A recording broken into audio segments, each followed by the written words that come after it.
Buenos días, buenas tardes, buenas noches y bienvenidos al episodio número 21 de La Huella OVNI. Para mí el 21 es un número de suerte, es uno de los números que me gustan seguramente porque nací un 21, el 21 de diciembre, así que siempre que tengo un 21 o un 12 para mí es un poquito más especial. Y la verdad es que hoy es un día especial, es un día extraño, es un día que están pasando muchísimas cosas y que me hacen de alguna manera replantear un capítulo que tenía, que vamos a ver cuánto hay que modificarlo y cuánto no en base a la realidad. Un poco mi primer planteo del día era hacer como una pequeña reflexión al principio sobre algo, pero primero vamos a presentarnos y vamos a pasar a la formalidad.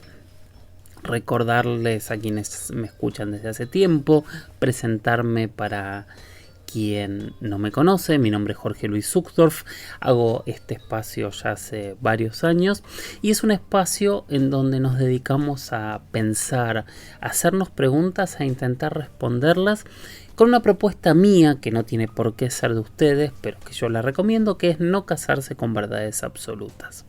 Las preguntas las mandan a mis redes, a mi Instagram que es @jorgeluisoficial, a mi Twitter que es @jorgeluiss_77. También en mi TikTok que es Jorge Luis Zuckdorf estoy empezando a poner algunas cosas y está funcionando súper bien, sobre todo para comunicar y avisar que este espacio existe. ¿Por qué? Porque con esas preguntas que ustedes envían nosotros hacemos el programa, o sea, esas preguntas son la columna, la carne, todo en este programa, porque el programa se basa básicamente en lo que ustedes quieren saber. Entonces, cuanto más gente sea, más se amplían esas preguntas, más se amplían esas reflexiones y todos los que hacemos y escuchamos este espacio nos enriquecemos. Por eso es la propuesta y es el pedido de manden preguntas, que nos sirve a todos.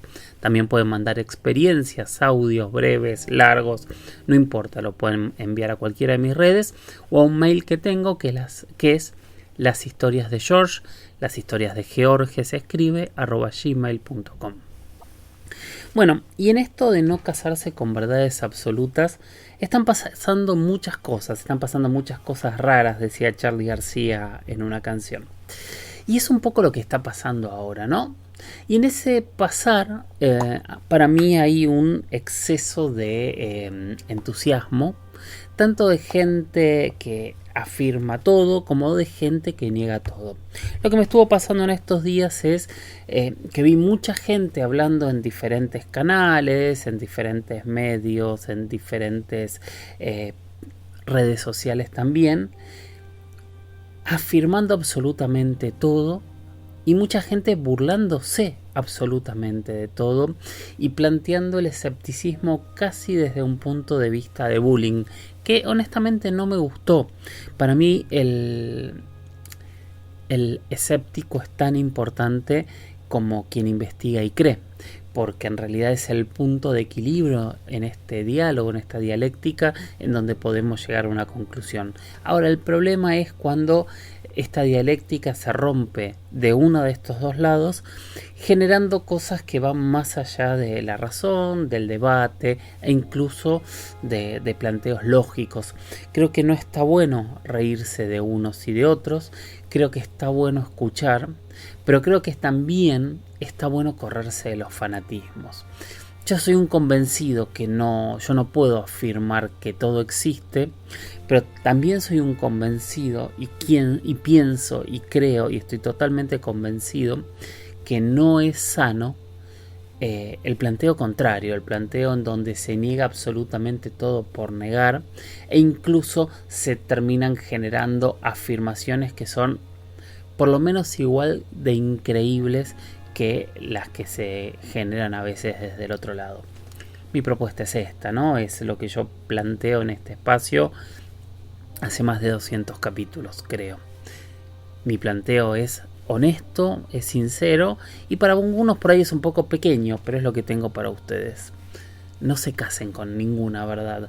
Dejen que las cosas sucedan, dejen que los hechos terminen evolucionando y que los planteos nos den las explicaciones de qué es lo que está ocurriendo con cada tema.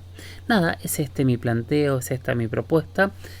Quien le sirva, tómela. Quien no le sirva, no la tome, por supuesto.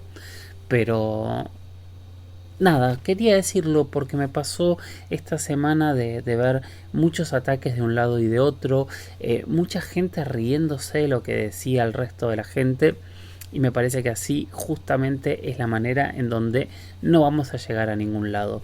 Creo que el respeto es fundamental, el saber escucharse y el guardarse las conclusiones. O sea, nadie en estos temas tiene la verdad absoluta, y yo me corro de quien cree que la tiene, porque puede ser muy muy complicado. Bueno, dicho esto, tenía y tengo un montón de temas que para mí son espectaculares en el día de hoy, temas que de verdad nos van a sorprender a todos. Pero hoy, domingo 10 de septiembre de 2023, me levanté con una noticia que en realidad, gracias a varios seguidores, la vengo escuchando desde hace por lo menos 3 días, de algo que está ocurriendo en la ciudad de Bahía Blanca, en el sur de la provincia de Buenos Aires, casi la puerta de entrada de la Patagonia Argentina. Una ciudad con bases militares, bases navales muy importantes, bases aéreas muy importantes, bases militares en general, un puerto comercial muy fuerte, uno de los puertos más grandes del país, y una ciudad industrial, grande, con mucha gente, y sorprendentemente también es una ciudad con muchísimas historias de ovnis que algún día las podremos profundizar sin ningún problema. ¿Qué pasó en Bahía Blanca? Apareció una nota en el diario La Nueva Provincia, contando que un agente, unos vecinos de la base aeronaval, o sea, porque es de la Marina, de la parte aérea de la Marina Argentina, habían escuchado desde la base disparos durante la noche y habían grabado algunos videos. Automáticamente empezó a surgir un rumor que en realidad esos videos eran un combate con supuestos ovnis que se habían avistado en la región. Algunos testigos incluso habían hablado de 4 objetos que habrían sido vistos. Enseguida desde la base dijeron que los videos eran fake. Hay videos por internet por todos lados donde se escuchan disparos y dicen que no hubo ningún tipo de disparo y que esos videos los habían armado. Y se empezó a generar como un debate grande. Bueno, yo tengo varias cosas para escuchar y para analizar. Primero que nada les propongo que escuchemos a un oyente de este espacio, un seguidor que se llama Matías Araneda, que es vecino de Bahía Blanca, que fue una de las primeras personas que me escribió cuando se enteró de este caso y que él mismo se puso a investigar y yo le pedí algunos datos y bueno, estas fueron las conclusiones que él sacó. Hola Jorge Luis, bueno, te voy a contar un poco sobre lo que sé del caso de Espora. Mi nombre es Matías, vivo en Bahía Blanca y me enteré de la noticia a través de un diario digital que se llama La Nueva Provincia, que es de acá de Bahía. Y bueno, la noticia decía que muchos vecinos denunciaban explosiones y disparos en la base de Comandante Espora y circulaba un video y audios sobre lo que había pasado, sobre esos tiroteos y explosiones. Bueno, desde la base en primer momento el jefe militar, el jefe de la base dijo que se trataba de un video fake, que solamente se trató de un ensayo de un helicóptero que hacía maniobras. Por otro lado, el jefe de la base del aeropuerto comercial reconoció que hubo disparos. Bueno, reconoció que hubo disparos y automáticamente se armó una contradicción entre el jefe de la base militar y el jefe del aeropuerto. Así que ahí, digamos, le encontré una similitud en ese momento a lo que se me prendió la lamparita entre lo que había pasado ese día y lo que pasó en el año 78 en la base de Puerto Belgrano, que digo, bueno, puede ser. Y con el correr del tiempo, con la información que se iba dando a través de la gente, no a través de los medios, porque los medios no publicaron nada más que eso, bueno, pude hablar con la mamá de una chica que grabó el video en el que contaba que era real, que estaban muy indignados porque los trataban de mentirosos. Y bueno, ella no quiere exponer el caso porque no se va a meter. A lo cual le dije que estaba todo bien, que no había problema. Después hablé con un contacto de Facebook en el que me dijo que fue totalmente real, que una explosión sacudió la casa, digamos, la ventana más que nada, que es lo que primero notás, y que ahí salió y vio las rasantes y que le disparaban algo en dirección del cielo, hacia arriba. Y después con otra señora también hablé. Bahía es grande, pero a la vez nos conocemos todos, y me dijo efectivamente que también se escucharon muchos disparos. Bueno, en fin, la gente que vive alrededor de la base está muy indignada porque los están tratando de mentirosos y no se da información, es muy a cuentagotas y no sabemos por qué. Bueno, en lo personal creo que pudo haberse tratado de ovnis. Hay muchas similitudes con casos de otros países y bueno, la información también es muy a cuentagotas, se nota que lo quieren tapar. No creo que tendría nada de malo reconocer que hubo un ensayo, un entrenamiento, pero bueno, no lo están reconociendo y tratan a la gente de loca, que escuchó todos esos disparos y dicen que no pasó.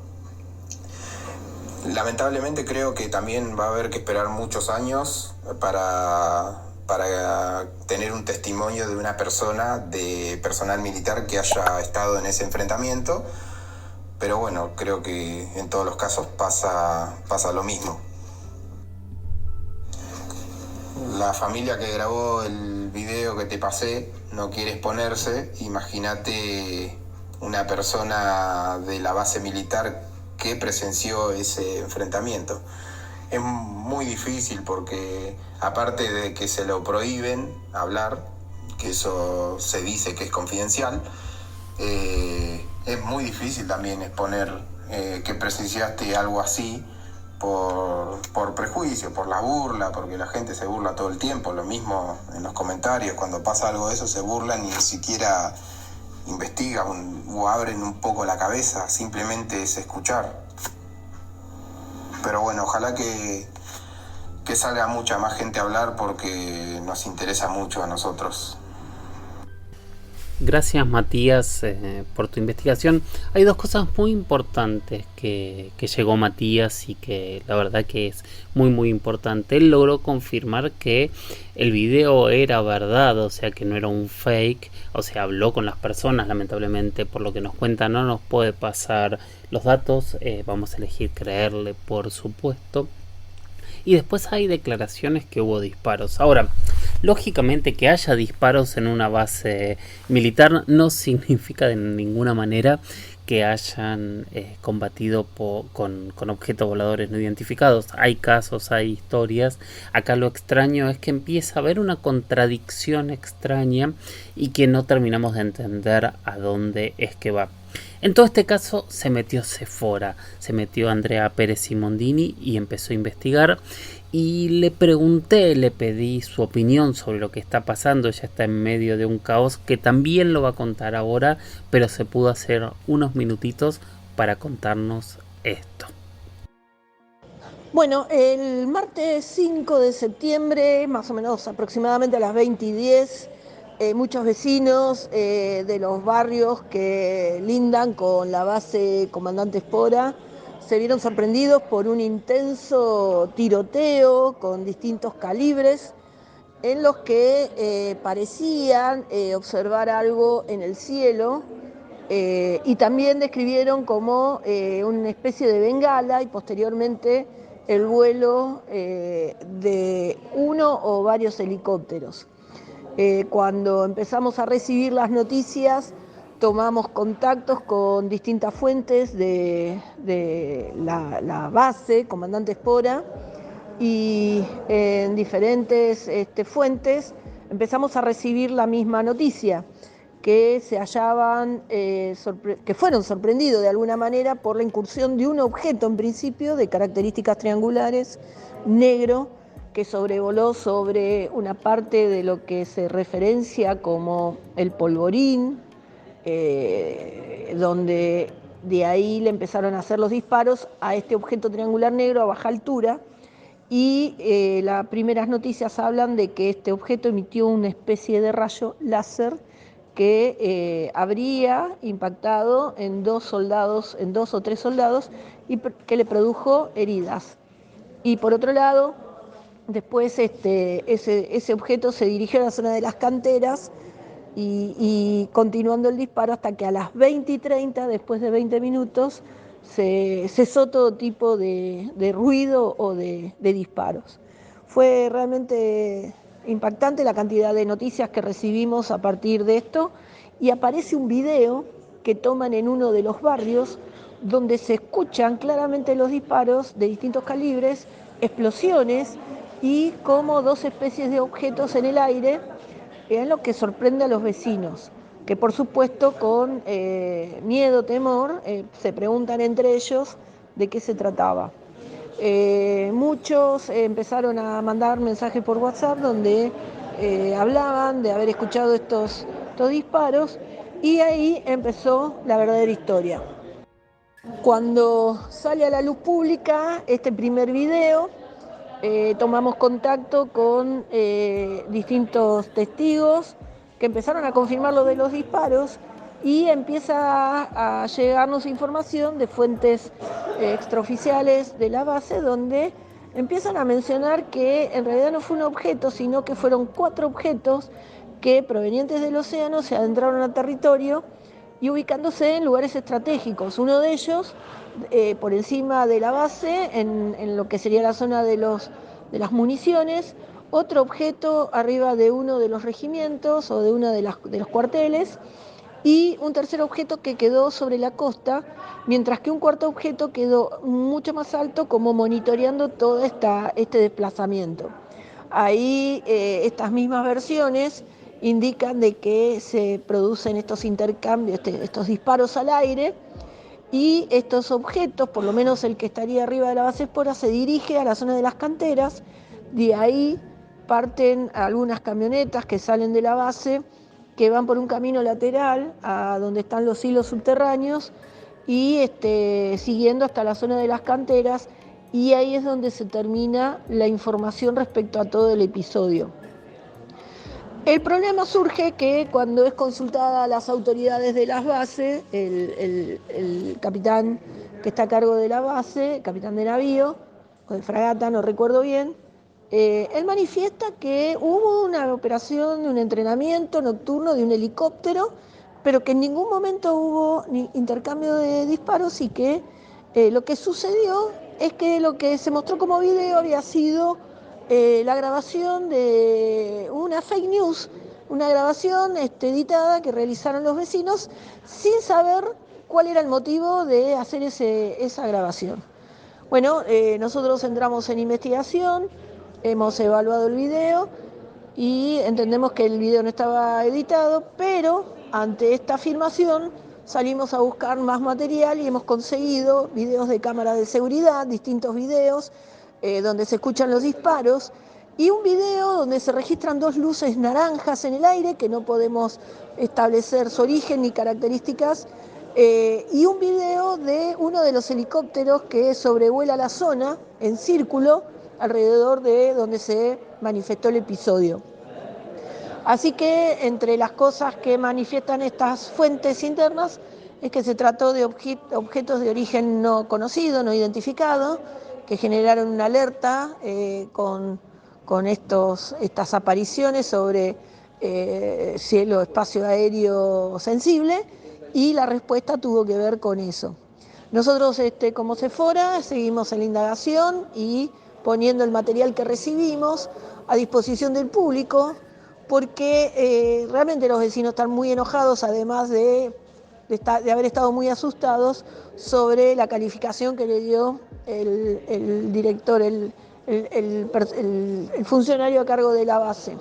Así que pusimos a consideración del público los videos que nos llegaron, donde además logramos unas grabaciones de audio que se contradicen en las fuentes oficiales en relación a que el jefe de la base, comandante Espora, manifiesta esto que ya te mencioné, y el jefe del aeropuerto menciona que escuchó los disparos y que incluso iba a comunicarse al día siguiente con la Armada para ver qué pasaba, incluso manifestando que era lógico que estén asustados los vecinos por semejante cantidad de disparos.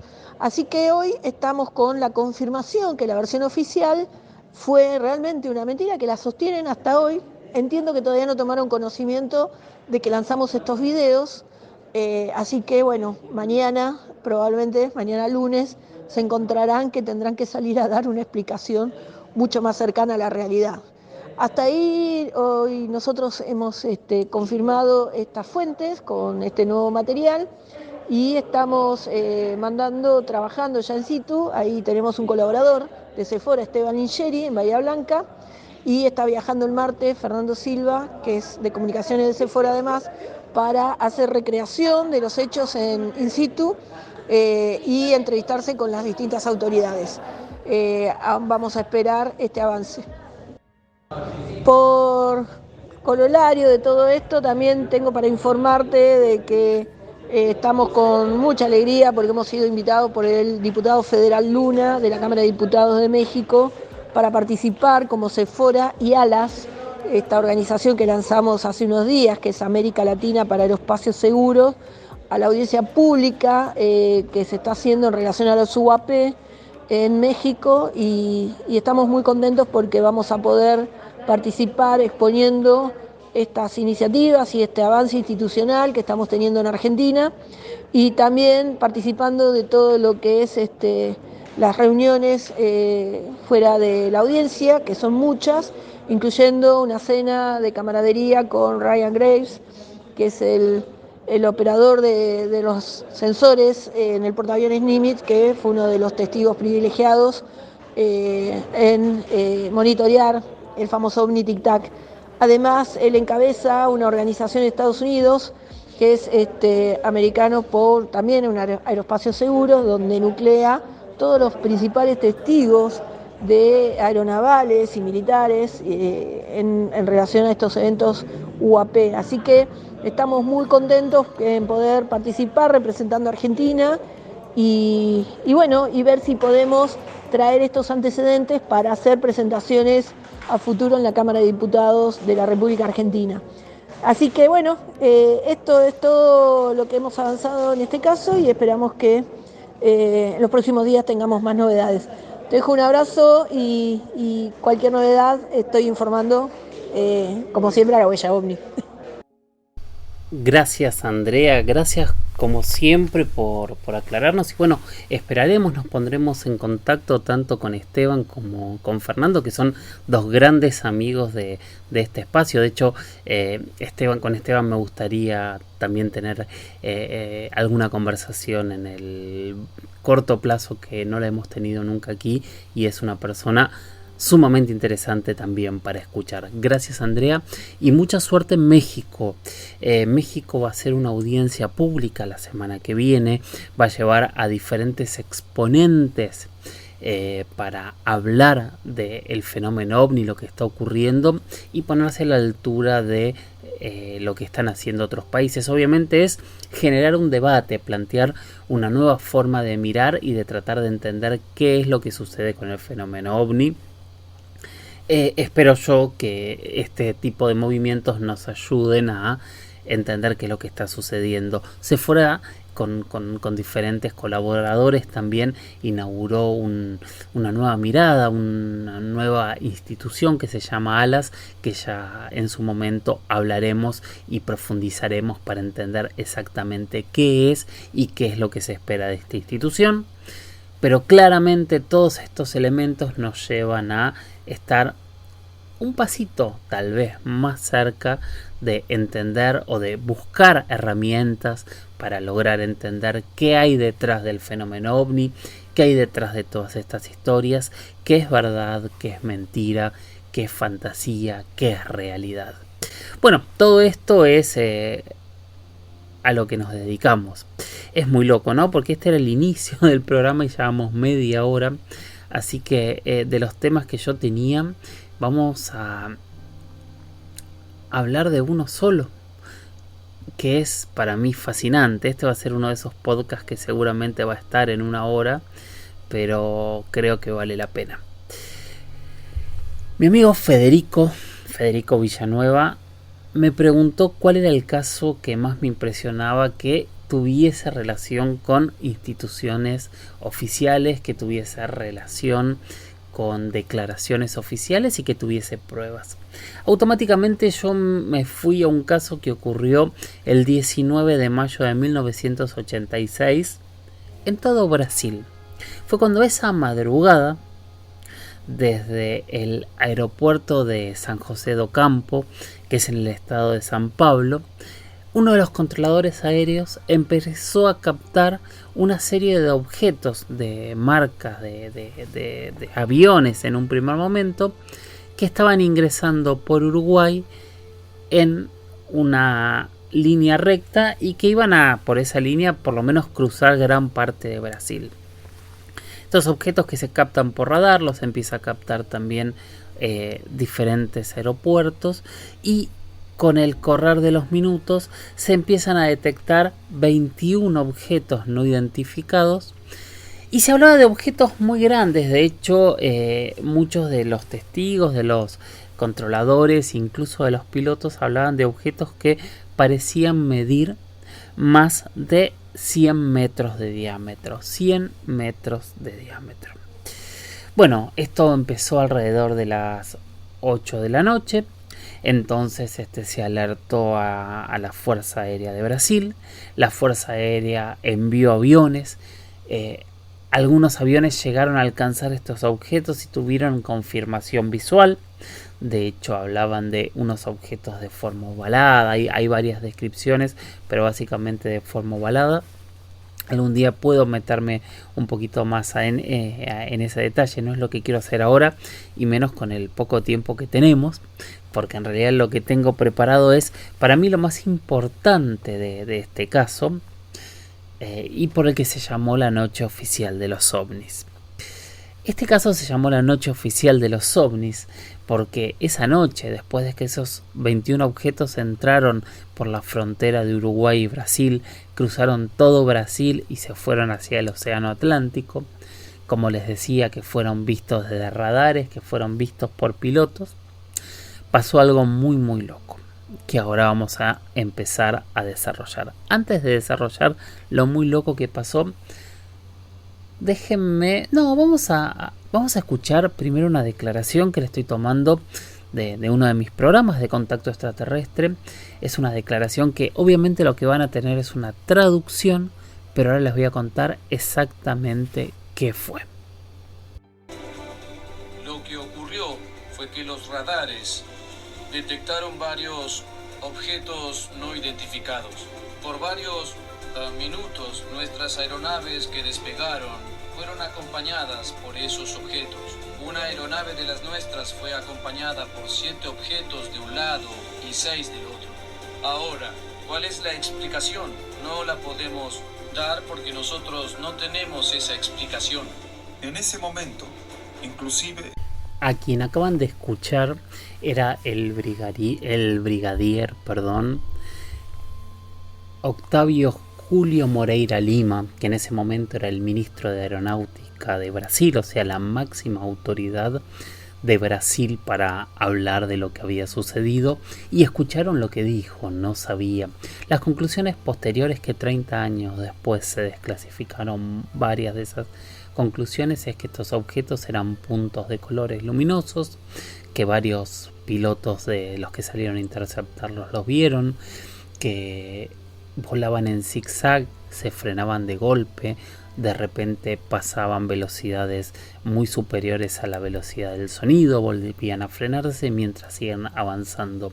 Hubo testigos que dijeron que en realidad ellos pensaban que eran más de 21 objetos, y hubo 3 aviones comerciales, 2 comerciales y uno, si no me falla la memoria, era de Petrobras, el tercero, que los vieron en vuelo y en trayectoria también.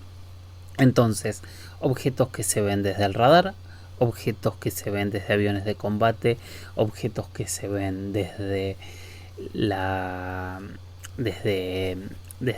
aviones comerciales, y un altísimo jefe confirmando que esto existió, prometiendo una pronta respuesta. Dijo en ese momento que iba a estudiar unos 15 días y después iba a dar la respuesta para intentar explicar qué sucedió, y esa respuesta nunca estuvo. Sí, se supo que hubo investigadores de diferentes países, agencias de diferentes países, tratando de explicar qué fue lo que pasó en Brasil. Se barajaron muchísimas hipótesis, pero la verdad, hasta el día de hoy, es uno de los casos más fuertes, más extraños y con mayor cantidad de pruebas que existen en Sudamérica, y me animaría a decir en el mundo entero. Tenía temas prometidos, había prometido más temas para hoy, pero la verdad que ya estamos súper pasados de tiempo. Esperen, no es que estamos terminando ya de ninguna manera, sino porque tenemos una gran experiencia hoy que quiero que escuchen, que es la experiencia de Nicolás Martín Arredondo. Vamos con la experiencia. Hola Jorge Luis, voy a tratar de ser muy breve. Mi experiencia pasó en Capilla del Monte, en una zona de cabañas que está, como decirte, al oeste de Capilla del Monte, y es un camino, se llama Camino de Debajo de Agua, que es para arriba, digamos, es como arriba de un cerro. De la ventana de la cabaña vos tenías enfrente, abajo la ciudad, y enfrente tenías al Cerro Uritorco. Esto pasó la primera noche misma que llegamos, comimos algo y nos pusimos a ver la televisión y a ordenar un poco lo del viaje. Y esto es lo principal que pasó, porque en realidad pasaron muchas micro cosas, micro experiencias chiquititas que en el momento le buscamos una explicación razonable y la dejamos ser, digamos. Pero esto pasó la primera noche, estábamos durmiendo. Yo siempre fui un apasionado del tema y jodiendo, a modo de broma, puse a cargar dispositivos para sacar fotos por si pasaba algo. Y mi mujer, que es media escéptica hasta ese momento, me pedía que no la molestara porque le daba miedo. Bueno, dormimos y fue... La estación era circular y tenía una claraboya en el techo y ventiluces chiquititos a una altura de 1,50 m, 1,60 m, porque no estaba muy a la altura un poquito más alto tal vez. El tema es que estábamos durmiendo y viste cuando vos dormís y tenés como un ventanal y pareciera como que un auto entra y estaciona. Se iluminó por completo de esa forma la pieza, y ella se despertó y yo la escuchaba que gritaba que me quería despertar, y yo estaba inmóvil en pleno sueño, y la cabaña entera se movía, vibraban todas las maderas, los peldaños de la escalera eran una cosa que vibraba todo. Y a todo esto yo, dormido, hice un recorrido por la casa y veía luces muy chiquititas, como borlas de luz blanco, que iban y venían y jugaban por la casa, digamos, por la cabaña. Y yo escuchaba que me gritaba y me decía, despertate, mi mujer, despertate, que se mueve toda la cabaña, quiero saber qué pasa. Y yo le dije, ya fui, ya bajé y no hay nada, son luces chiquititas. Y cuando le digo esto, dormido yo, ella más se desespera y empieza los gritos, un ataque de pánico, le pega. Y yo en mi mente tenía una conversación con alguien que me preguntaba si nos estábamos asustando y yo le dije que yo no, bueno, todo como telepáticamente. Y me dice, bueno, si lo asustamos no lo molestamos más. Automáticamente frena toda la actividad y la luz desaparece. Lo raro es que inmediatamente quedamos dormidos y nos despertamos en la mañana y empezamos a comentar todo, yo con entusiasmo, ella con miedo. Fue toda una cosa rara, me pidió que no lo comentara. La mujer de la cabaña todas las mañanas iba a llevarle el desayuno, nos preguntaba cómo la habíamos pasado, si estábamos bien, muy extrañamente, ¿viste?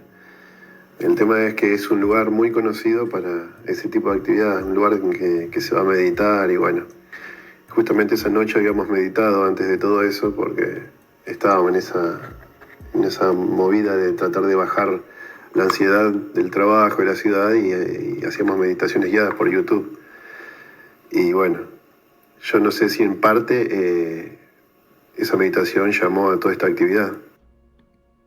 Y otra cosa que me sigue haciendo ruido es cómo al interesado, o sea, a mí, que me gustó siempre y siempre fue como un sueño tener alguna experiencia y poder tener evidencia, digamos, no pude moverme. Y la única que fue consciente de toda esa actividad fue mi compañera y bueno, incluso, bueno, le tuvimos que contar a la dueña de la cabaña y para ella fue el lugar que es espiritual. Después fuimos al Museo OVNI y para ellos fueron OVNI, ¿viste? Es como que fue una experiencia y vos decís, vos creés en OVNI, bueno, fueron OVNIs. Vos creés en el universo y en la energía, bueno, fue el universo. Vos creés en nada, bueno, fueron hadas. Es que es muy abierto para pensar que pudo haber sido cualquier cosa en la que vos creas, pero que existe en ese lugar algo, lo que vos quieras llamarle, hay. Capilla del Monte es increíble. Bueno, Jorge, espero no haberme sido muy largo en mi experiencia. Saludos. Muchos saludos, Nicolás. Gracias por la experiencia. Capilla del Monte en Argentina, en la provincia de Córdoba, es uno de los lugares donde creo que debe haber más relatos de gente con experiencias. Este tipo de relatos son bastante impresionantes. Bueno, dejo a criterio de cada uno qué es lo que piensa y si alguno tuvo alguna experiencia similar, compártala. Creo que compartir este tipo de cosas entre todos nos va a ayudar absolutamente a todos.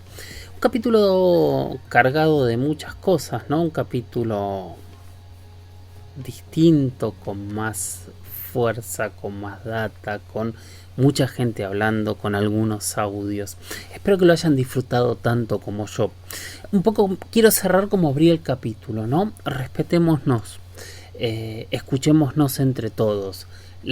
Las conclusiones son propias, pero las preguntas son de todos. Y si logramos escucharnos todos con todos, vamos a lograr que esas conclusiones sean más fuertes, que nuestros argumentos sean más potentes y que tal vez algún día entre todos podamos finalmente responder esta pregunta que seguramente se hizo el primer ser humano, el primer ser que se irguió sobre su espalda, que pudo mirar a las estrellas y que pudo hacerse esa pregunta que hasta el día de hoy nos seguimos haciendo y todavía no tenemos respuesta. ¿Qué hay ahí arriba? ¿Qué hay en las estrellas? ¿Nos visitan? ¿Tienen que ver con nosotros? Bueno, tal vez algún día podamos responderlo. Gracias por haber llegado hasta aquí. Gracias por ser parte de la huella OVNI. Pongan seguir, recomienden este espacio y nos escuchamos en el próximo episodio. Chau, chau.